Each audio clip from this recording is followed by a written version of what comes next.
सर्वशक्तिमान परमेश्वर के वचनों के पाठों का संग्रह है।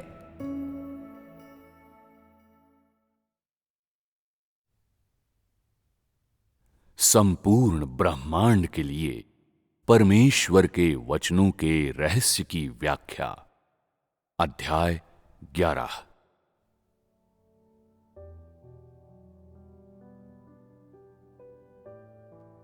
ऐसा लगता है जैसे इस अवधि में मनुष्य की आंखों के लिए परमेश्वर के कथनों में कोई बदलाव नहीं हुआ है।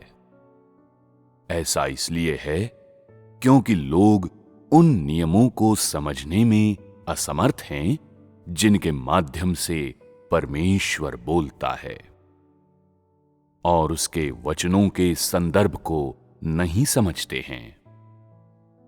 परमेश्वर के वचनों को पढ़ने के बाद लोग नहीं मानते कि इन वचनों में कोई नया रहस्य है, इसलिए वे असाधारण रूप से नया जीवन जीने में असमर्थ हैं, बल्कि गतिहीन और बेजान जीवन जीते हैं। किंतु परमेश्वर के कथनों में हम देखते हैं कि गहरे स्तर का अर्थ है ऐसा जो मनुष्य के लिए अथाह और अगम्य दोनों है। आज मनुष्य के लिए परमेश्वर के ऐसे वचनों को पढ़ने के लिए खुशकिस्मत होना ही सबसे बड़ा आशीष है। यदि इन वचनों को कोई भी नहीं पढ़ता तो मनुष्य सदैव अभिमानी, दंभी, स्वयं से अनभिज्ञ और इस बात से अनजान होता कि वो कितना असफल है। परमेश्वर के गहन अथाह वचनों को पढ़ने के बाद लोग चुपके से उनकी प्रशंसा करते हैं और उनके हृदय में सच्चा दृढ़ विश्वास होता है जिसमें झूठ का दाग नहीं होता। उनके हृदय खरी वस्तु बन जाते हैं, न कि नकली माल।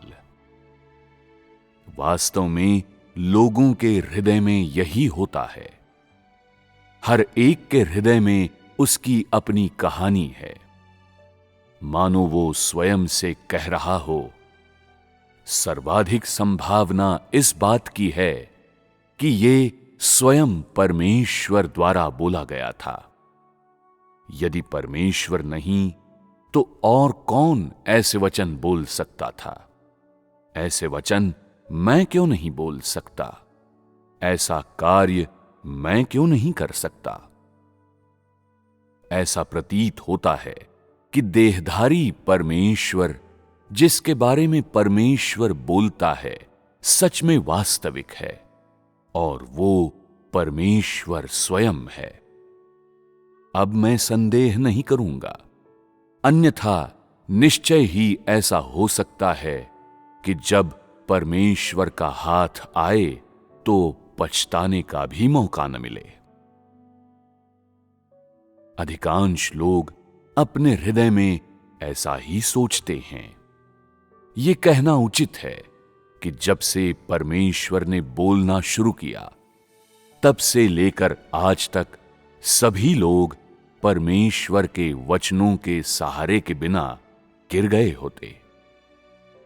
ऐसा क्यों कहा जाता है कि ये सब कार्य स्वयं परमेश्वर द्वारा किया जाता है, मनुष्य के द्वारा नहीं? यदि परमेश्वर कलीसिया के जीवन को सहारा देने के लिए वचनों का उपयोग नहीं करता तो हर कोई एकदम से गायब हो जाता। क्या ये परमेश्वर का सामर्थ्य नहीं है? क्या ये सच में मनुष्य की वाक्पटुता है? क्या ये अकेले मनुष्य की विलक्षण प्रतिभाएं हैं? बिल्कुल नहीं। विश्लेषण के बिना किसी को नहीं पता होगा कि उसकी नसों में किस प्रकार का रक्त बह रहा है। वे इस बात से अनभिज्ञ होंगे कि उनके कितने हृदय हैं या कितने मस्तिष्क हैं, और उन सभी को लगेगा कि वे परमेश्वर को जानते हैं। क्या वे नहीं जानते कि उनके ज्ञान में अभी भी विरोध निहित है? परमेश्वर के ये कहने में कोई हैरानी नहीं। मनुष्य जाति में प्रत्येक व्यक्ति को मेरे आत्मा के अवलोकन को स्वीकार करना चाहिए। अपने हर वचन और कार्य की बारीकी से जांच करनी चाहिए और इसके अलावा मेरे चमत्कारिक कर्मों पर विचार करना चाहिए। इससे ये देखा जा सकता है कि परमेश्वर के वचन निरुद्देश्य और आधारहीन नहीं हैं। परमेश्वर ने कभी किसी भी मनुष्य के साथ अन्यायपूर्ण व्यवहार नहीं किया है। यहां तक कि अय्यूब को भी उसके समस्त विश्वास के बावजूद क्षमा नहीं किया गया था। उसका भी विश्लेषण किया गया था और शर्म से मुंह छिपाने लायक नहीं छोड़ा था। और आज के लोगों के बारे में तो कुछ कहना ही नहीं। इस प्रकार परमेश्वर तत्काल पूछता है, पृथ्वी पर राज्य के आगमन के समय तुम लोग कैसा महसूस करते हो? परमेश्वर के इस प्रश्न का कोई खास मतलब नहीं है, किंतु ये लोगों को व्याकुल कर देता है। हम क्या महसूस करते हैं? हम अभी भी नहीं जानते कि राज्य कब आएगा, तो हम भावनाओं की बात कैसे कर सकते हैं? इससे भी अधिक हमें कोई आभास नहीं है। यदि मुझे कुछ महसूस करना होता तो मैं चकित होता और कुछ नहीं। वास्तव में ये प्रश्न परमेश्वर के वचनों का उद्देश्य नहीं है। सबसे अधिक जब मेरे पुत्र एवं लोग मेरे सिंहासन की ओर उमड़ पड़ते हैं, तो मैं महान सफेद सिंहासन के सम्मुख औपचारिक रूप से न्याय आरंभ करता हूं। ये अकेला वाक्य समस्त आध्यात्मिक क्षेत्र के घटनाक्रमों का सार है। कोई भी नहीं जानता कि इस समय के दौरान परमेश्वर आध्यात्मिक क्षेत्र में क्या करना चाहता है। और जब परमेश्वर इन वचनों को कहता है, तभी लोगों में थोड़ी जागृति आती है। चूंकि परमेश्वर के कार्य के भिन्न भिन्न कदम हैं, पूरे विश्व में परमेश्वर के कार्य भी भिन्न भिन्न प्रकार के हैं। इस समय के दौरान परमेश्वर मुख्यतः परमेश्वर के पुत्रों और लोगों को बचाता है, जिसका मतलब है कि स्वर्गदूतों की चरवाही में परमेश्वर के पुत्र और लोग स्वयं का निपटाया जाना और टूटना स्वीकार करना शुरू करते हैं। वे आधिकारिक रूप से अपने विचारों और अवधारणाओं को दूर करना और दुनिया के हर निशान को अलविदा कहना शुरू करते हैं। दूसरे शब्दों में, परमेश्वर द्वारा बोला गया महान सफेद सिंहासन के सम्मुख न्याय आधिकारिक रूप से आरंभ होता है।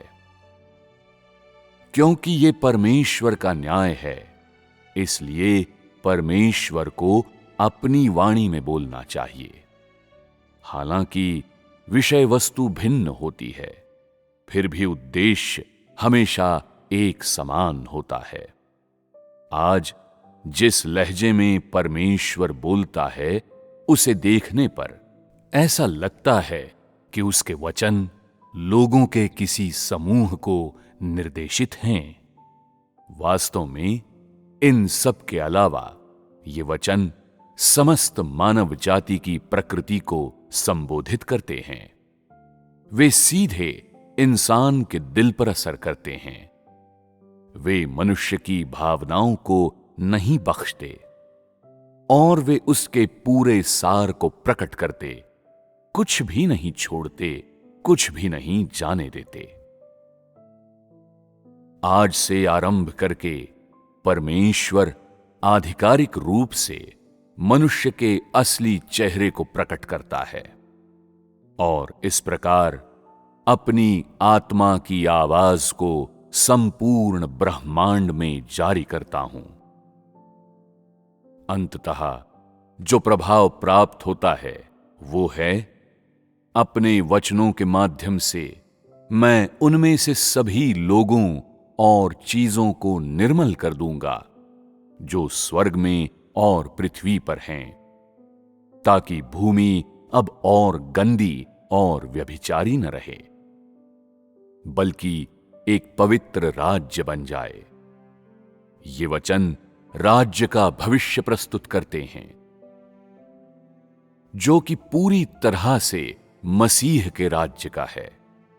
जैसा कि परमेश्वर ने कहा है, सब अच्छा फल हैं, सभी मेहनती किसान हैं। स्वाभाविक रूप से यह पूरे विश्व में घटित होगा, सिर्फ चीन तक सीमित नहीं रहेगा।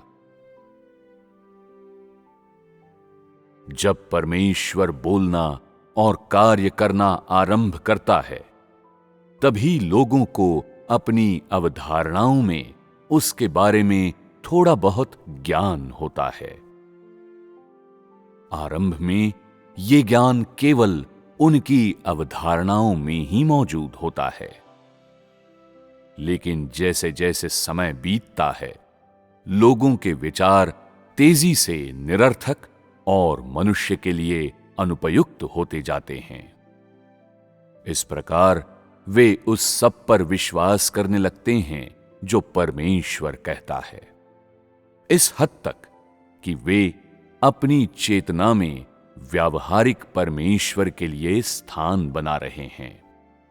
लोगों की चेतना मात्र में ही व्यावहारिक परमेश्वर की जगह है, हालांकि असलियत में वे परमेश्वर को नहीं जानते और केवल खोखले वचन बोलते हैं।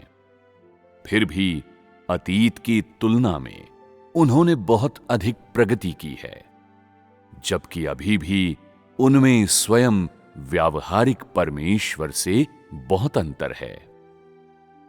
परमेश्वर हमेशा ऐसा क्यों कहता है?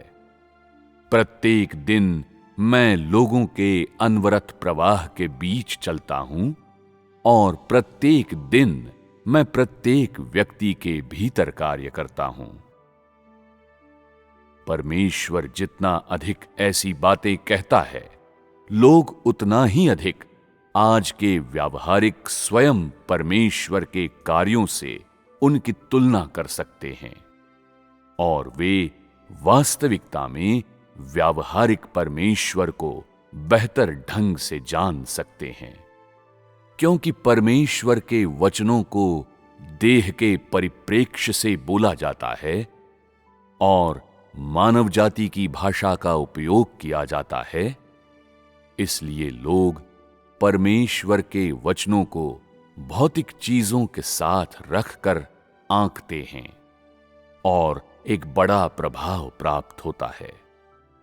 इसके अतिरिक्त बार बार परमेश्वर लोगों के दिलों में स्वयं की छवि की और वास्तविक स्वयं की बात करता है, जिससे लोग अपने हृदय में परमेश्वर की छवि को शुद्ध करने के लिए और अधिक इच्छुक हो जाते हैं और इस प्रकार व्यावहारिक स्वयं परमेश्वर को जानने और उसके साथ जुड़ने के इच्छुक हो जाते हैं। ये परमेश्वर के वचनों की बुद्धिमत्ता है। परमेश्वर जितनी अधिक ऐसी बातें कहता है, उतना ही अधिक लोगों के परमेश्वर के ज्ञान को लाभ मिलता है और इसलिए परमेश्वर कहता है, यदि मैं देहधारी नहीं होता तो मनुष्य ने मुझे कभी भी नहीं जाना होता, और यदि उसने मुझे जान भी लिया होता तो क्या इस प्रकार का ज्ञान अभी भी एक धारणा नहीं होता? निस्संदेह यदि लोगों को अपनी अवधारणाओं के अनुसार परमेश्वर को जानना अपेक्षित होता तो ये उनके लिए आसान होता। वे निश्चिंत और खुश होते और इस प्रकार लोगों के दिलों में परमेश्वर हमेशा के लिए अज्ञात रहता, व्यावहारिक नहीं, जिससे साबित होता कि शैतान न कि परमेश्वर पूरे ब्रह्मांड पर प्रभुत्व रखता है। इस प्रकार परमेश्वर के ये वचन कि मैंने अपनी सत्ता वापस ले ली है हमेशा के लिए खोखले होकर रह जाते।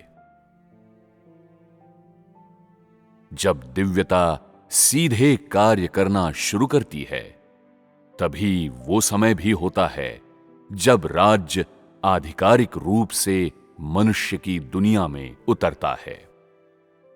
लेकिन यहां जो कहा गया है वो ये कि राज्य मनुष्य के बीच उतरता है, न कि राज्य मनुष्य के बीच आकार लेता है।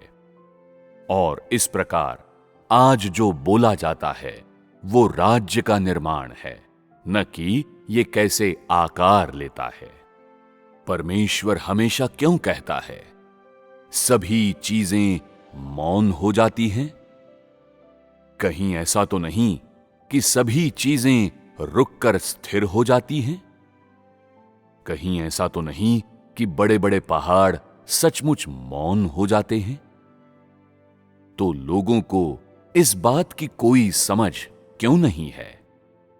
कहीं ऐसा तो नहीं कि परमेश्वर के वचन गलत हैं या परमेश्वर बढ़ चढ़ाकर बता रहा है? क्योंकि परमेश्वर सब कुछ एक निश्चित वातावरण में करता है, इसलिए कोई भी इस बारे में नहीं जानता या इसे अपनी आंखों से नहीं देख सकता। लोग तो बस इतना ही कर सकते हैं कि वे परमेश्वर को बोलते हुए सुनें, क्योंकि परमेश्वर जिस महिमा के साथ कार्य करता है उसके कारण जब परमेश्वर आता है तो ऐसा लगता है मानो स्वर्ग में और पृथ्वी पर भारी परिवर्तन हुआ है और परमेश्वर को लगता है जैसे सभी इस क्षण को देख रहे हैं। आज तथ्य अभी तक ज्ञात नहीं हुए हैं। लोगों ने परमेश्वर के वचनों के शाब्दिक अर्थ के केवल छोटे से हिस्से को ही समझा है। सही अर्थ को उस समय की प्रतीक्षा है जब वे अपनी अवधारणाओं को शुद्ध कर लेंगे, तभी वे जान पाएंगे कि देहधारी परमेश्वर आज पृथ्वी पर और स्वर्ग में क्या कर रहा है। चीन में परमेश्वर के लोगों में केवल बड़े लाल अजगर का जहर ही नहीं है, उनमें बड़े लाल अजगर की प्रकृति भी काफी मात्रा में है और अधिक स्पष्ट रूप से प्रकट हुई है। लेकिन परमेश्वर इस बारे में सीधे तौर पर बात नहीं करता। बड़े लाल अजगर के जहर के बारे में बस थोड़ा सा जिक्र करता है। इस तरह वो सीधे तौर पर इंसान के दाग उजागर नहीं करता जो इंसान की प्रगति के लिए अधिक लाभकारी है। बड़े लाल अजगर के सपोले दूसरों के सामने बड़े लाल अजगर के वंशज कहलाना पसंद नहीं करते। लगता है जैसे बड़े लाल अजगर का संबोधन उन्हें शर्मिंदा करता है। उनमें से कोई भी इन शब्दों के बारे में बात करने को तैयार नहीं है।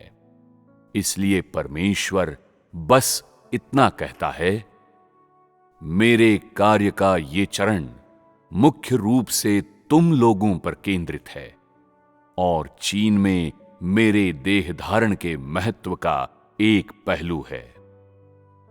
और संक्षेप में परमेश्वर मुख्यतः बड़े लाल अजगर के सपोलों के मूल प्रतिनिधियों को जीतने के लिए आता है। जो कि चीन में परमेश्वर के देह धारण का अभिप्राय है। जब मैं व्यक्तिगत रूप से मनुष्यों के बीच आता हूं, तो स्वर्गदूत साथ साथ चरवाही का कार्य आरंभ कर देते हैं। वास्तव में इसे अक्षरशः नहीं लिया जाता है कि जब स्वर्गदूत सभी लोगों के बीच अपना कार्य शुरू करते हैं, तभी परमेश्वर का आत्मा मनुष्य की दुनिया में आता है, बल्कि ये दोनों कार्य, दिव्यता का कार्य और स्वर्गदूतों की चरवाही, साथ साथ किए जाते हैं। इसके बाद परमेश्वर स्वर्गदूतों की चरवाही के बारे में थोड़ी बहुत बात करता है, जब वो कहता है कि सभी पुत्र और लोग न केवल परीक्षाओं और चरवाही को प्राप्त करते हैं, बल्कि अपनी आंखों से सभी प्रकार के दर्शनों की घटनाओं का अवलोकन करने में भी समर्थ हो जाते हैं। तो अधिकांश लोग दर्शन शब्द के बारे में ढेरों कल्पनाएं करने लगते हैं। दर्शन का अर्थ लोगों की कल्पनाओं में अलौकिक घटनाओं का घटना है, लेकिन कार्य की विषय वस्तु व्यावहारिक स्वयं परमेश्वर का ज्ञान ही रहती है। दर्शन वे साधन हैं जिनके द्वारा स्वर्गदूत कार्य करते हैं। वे लोगों को स्वर्गदूतों के अस्तित्व का बोध कराने के लिए उन्हें एहसास या सपने देते हैं। लेकिन स्वर्गदूत इंसान के लिए अदृश्य ही बने रहते हैं। जिस तरीके से वे परमेश्वर के पुत्रों और लोगों के बीच कार्य करते हैं, वो उन्हें प्रत्यक्ष रूप से प्रबुद्ध और रोशन करने के लिए है, जिसमें उनसे निपटना और उनका टूटना भी शामिल है। वे शायद ही कभी धर्मोपदेश देते हैं। स्वाभाविक रूप से लोगों के बीच समागम अपवाद है। चीन के बाहर के देशों में यही हो रहा है। परमेश्वर के वचनों में हर इंसान के रहन सहन की परिस्थितियों का प्रकटन शामिल है। स्वाभाविक रूप से इसका मुख्य निशाना बड़े लाल अजगर के सपोले हैं। इंसान की तमाम अवस्थाओं में से परमेश्वर केवल उन्हीं को चुनता है जो आदर्श रूप होती हैं। इस प्रकार परमेश्वर के वचन लोगों को नंगा कर देते हैं। उन्हें कोई शर्म भी नहीं आती, या उनके पास तेज प्रकाश से छिपने का समय नहीं होता, और वे अपने ही खेल में मात खा जाते हैं। इंसान का तरह तरह का व्यवहार, ऐसी ढेर सारी कलाकृतियां हैं जिन्हें परमेश्वर प्राचीन काल से आज तक बनाता आ रहा है, और जिन्हें वो कल भी बनाना जारी रखेगा। वो केवल इंसान की भद्दी तस्वीर ही बनाता है। कुछ लोग आंखों की रोशनी चले जाने के कारण दुखी होकर अंधेरे में रोते हुए नजर आते हैं। कुछ हंसते हैं, कुछ लोग भयंकर लहरों के थपेड़े खाते हैं, कुछ घुमावदार पहाड़ी रास्तों पर भटक रहे होते हैं, कुछ लोग धनुष टंकार से चौंके हुए पक्षी की तरह पहाड़ों में जंगली जानवरों के शिकार हो जाने के डर से कांपते हुए विशाल बीहड़ के बीच रास्ता खोज रहे होते हैं। परमेश्वर के हाथों में ऐसे बहुत से बदसूरत तौर तरीके, मार्मिक सजीव सी झांकियां बन जाते हैं। उनमें से अधिकांश देखने में बहुत भयानक होते हैं, या लोगों के रोंगटे खड़े कर देने, उन्हें बेचैन और भ्रमित कर देने के लिए काफी होते हैं। परमेश्वर की नजरों में मनुष्य में जो कुछ भी अभिव्यक्त होता है वो केवल कुरूपता है, और भले ही ये करुणा उत्पन्न कर दे, फिर भी ये है तो कुरूपता ही। परमेश्वर से मनुष्य के मतभेद का बिंदुपथ ये है कि मनुष्य की कमजोरी दूसरों के प्रति दया दिखाने की उसकी प्रवृत्ति में निहित है, लेकिन परमेश्वर हमेशा मनुष्य के प्रति एक सा ही रहा है, जिसका अर्थ है कि उसका दृष्टिकोण हमेशा एक सा है। वो हमेशा ऐसा दयावान नहीं होता जैसा कि लोग मानते हैं। उस अनुभवी मां की तरह जिसके मन में हमेशा उसके बच्चे ही छाए रहते हैं। सच्चाई ये है कि अगर परमेश्वर बड़े लाल अजगर को जीतने के लिए कई तरह के तरीके न आजमाना चाहता, तो ऐसा संभव नहीं था कि वो मनुष्य की सीमाओं को झेलकर इस तरह के अपमान के आगे आत्मसमर्पण करता। परमेश्वर के स्वभाव के अनुसार लोग जो कुछ भी करते और कहते हैं, वो सब परमेश्वर के क्रोध को भड़काता है और उन्हें ताड़ना दी जानी चाहिए। परमेश्वर की नजरों में उनमें से एक भी मानक पर खरा नहीं उतरता, और सभी इसी लायक हैं कि परमेश्वर उन्हें मार गिराए। चीन में परमेश्वर के कार्य के सिद्धांतों के कारण, इसके अलावा बड़े लाल अजगर की प्रकृति के कारण, और इस कारण भी कि चीन बड़े लाल अजगर का देश है और ऐसी भूमि है जिसमें देहधारी परमेश्वर रहता है, परमेश्वर को अपना क्रोध पी जाना चाहिए और बड़े लाल अजगर के सभी सपोलों को जीत लेना चाहिए। फिर भी वो बड़े लाल अजगर के सपोलों से हमेशा घृणा करता रहेगा, यानी वो बड़े लाल अजगर की हर चीज से हमेशा घृणा करेगा और ये कभी नहीं बदलेगा। किसी को आज तक परमेश्वर के किसी भी कार्य का ज्ञान नहीं रहा है, न ही उसके कार्यों को कभी किसी चीज के द्वारा देखा गया है। उदाहरण के लिए, जब परमेश्वर सिय्योन में वापस आया तो इस बारे में कौन जानता था? इस प्रकार मैं चुपचाप मनुष्यों के बीच आता हूं और चुपचाप चला जाता हूं। क्या किसी ने कभी मुझे देखा है? जैसे वचन दर्शाते हैं कि इंसान में निस्संदेह आध्यात्मिक क्षेत्र की घटनाओं को स्वीकार करने के गुणों का अभाव है।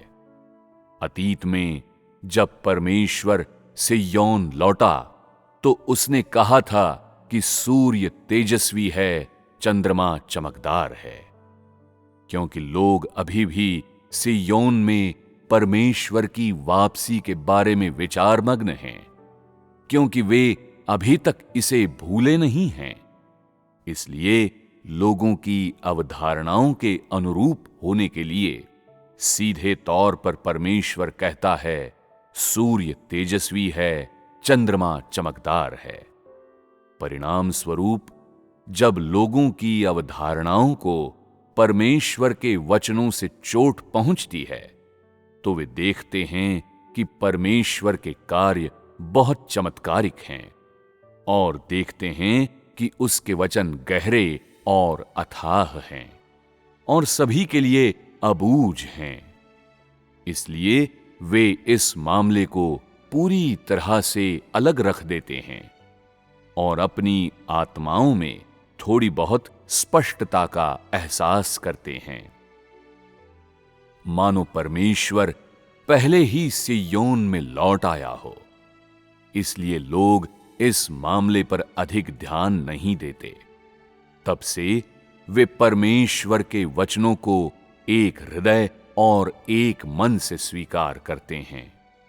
और इस बात से खींचते नहीं कि परमेश्वर के सिय्योन लौटने के बाद तबाही आएगी। तभी लोग परमेश्वर के वचनों पर पूरा ध्यान देते हुए और उन पर और आगे विचार करने की इच्छा न रखते हुए परमेश्वर के वचनों को आसानी से स्वीकार कर सकते हैं।